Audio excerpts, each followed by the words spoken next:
is now my pleasure to ask His Excellency Dr. Rais, Yatim, Minister of Information and Communication and Culture of Malaysia, to come to the podium to accept the award on behalf of His Excellency Prime Minister Dato Sri Mohd Najib bin Tun Abdul Razak.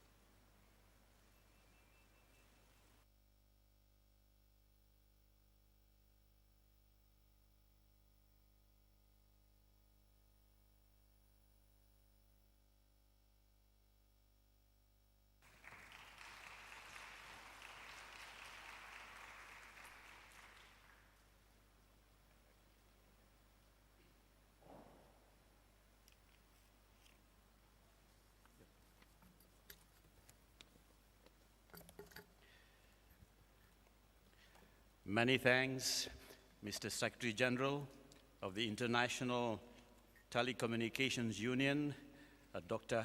Hamadun Toure. The Honorable Mr. Lee Yi Cheung, Minister of Industry, Information Technology. The Honorable Mr.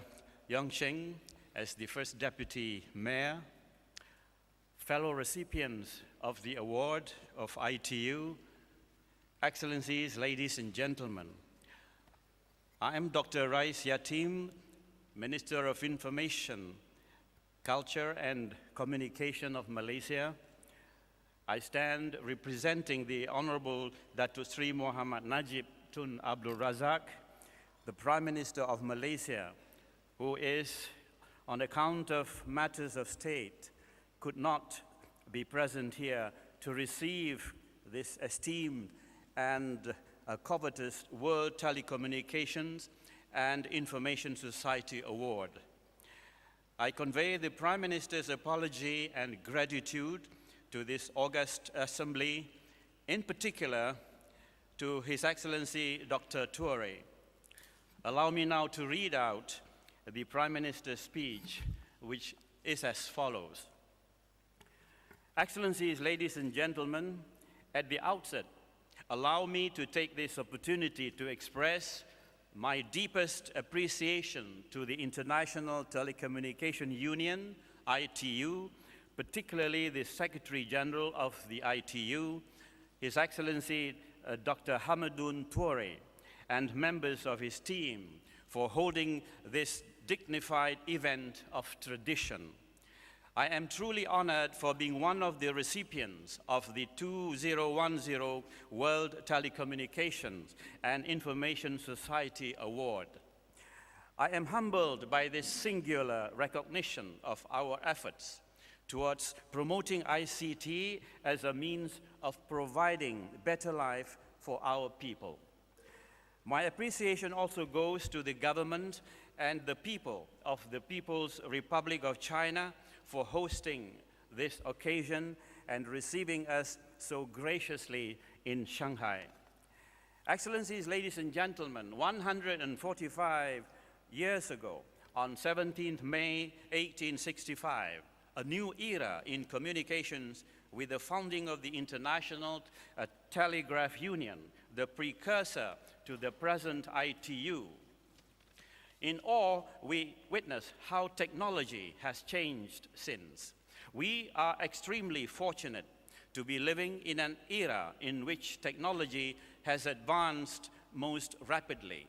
The very fact that we are seated here today to mark the anniversary of the founding of the International Telecommunication Union, the oldest agency of the United Nations, some 145 years later, highlights the tremendous progress we have achieved as a global community and further paves the way for the opportunities and potential ICTs present to us towards our goals of societal and economic development for humanity.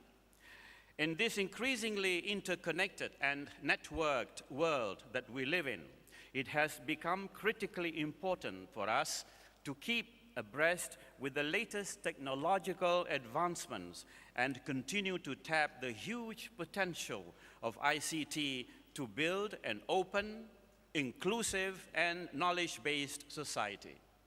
It is also apt to note that this year's theme, Better City, Better Life with ICTs, becomes a timely reminder to us that the digital divide exists not only in the rural areas, but also amongst those less fortunate in the cities themselves.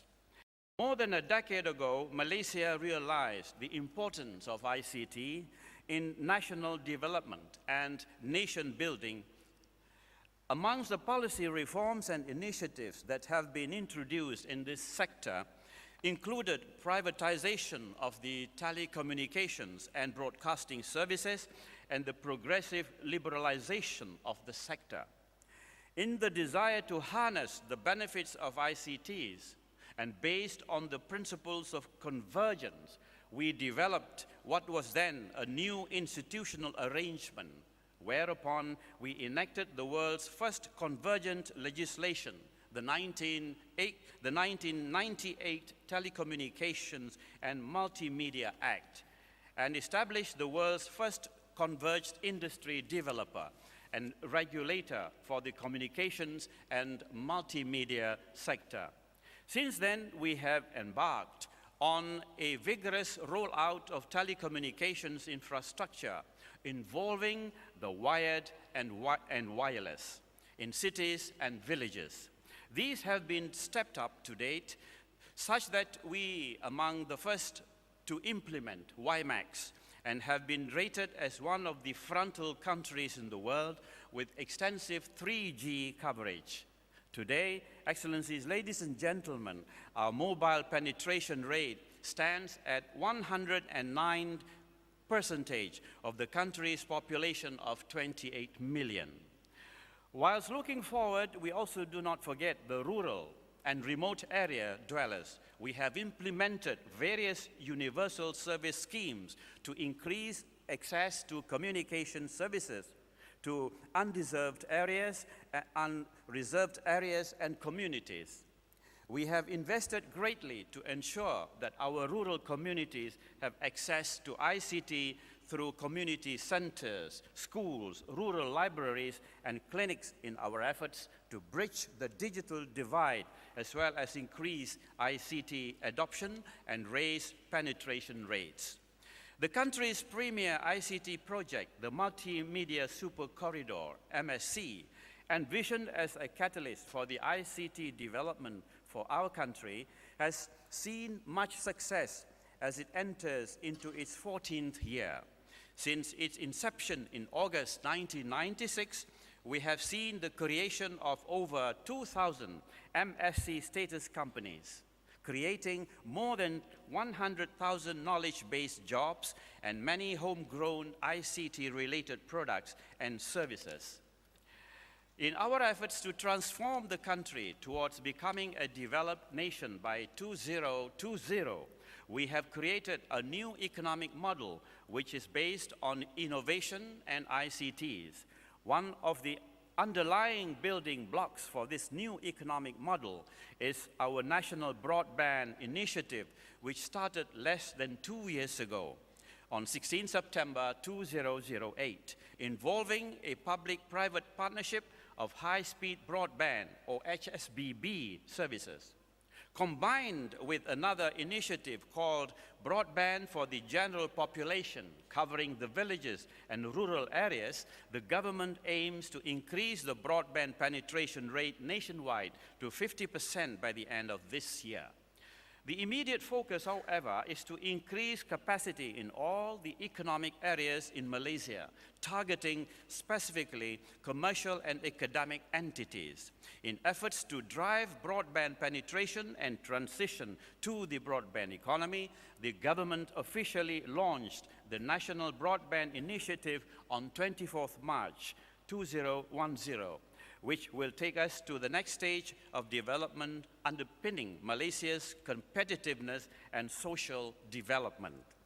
The Malaysian government is committed to ensure that the evolution of broadband in Malaysia is as widespread as possible with maximum impact for all Malaysians.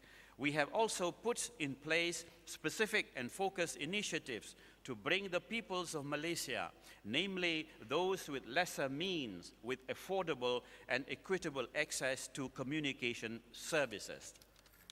We have the initiative and we have the dream to go ahead, and with ITU in mind and with friends all over the world galloping together, we envisage that the future of ICT would be enhanced from country to country, from domain to domain.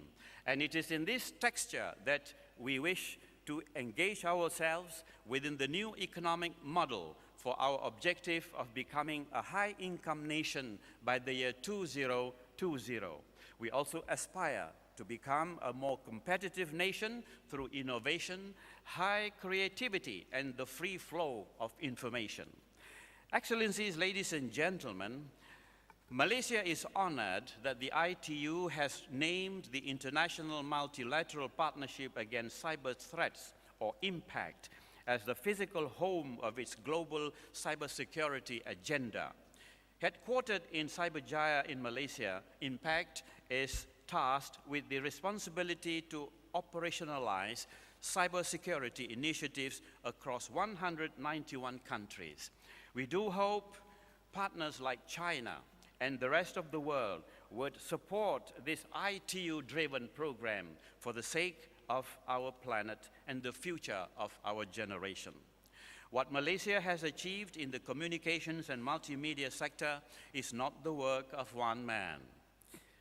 The seed of its development has been sowed long before me, and it is in this light that I would like to dedicate this award to my predecessors, the former Prime Ministers of Malaysia, and all levels of leadership for their vision and foresight in laying the foundation of our ICT industry as a means of providing the quantum leap to becoming a knowledge-based economy and a high-income nation.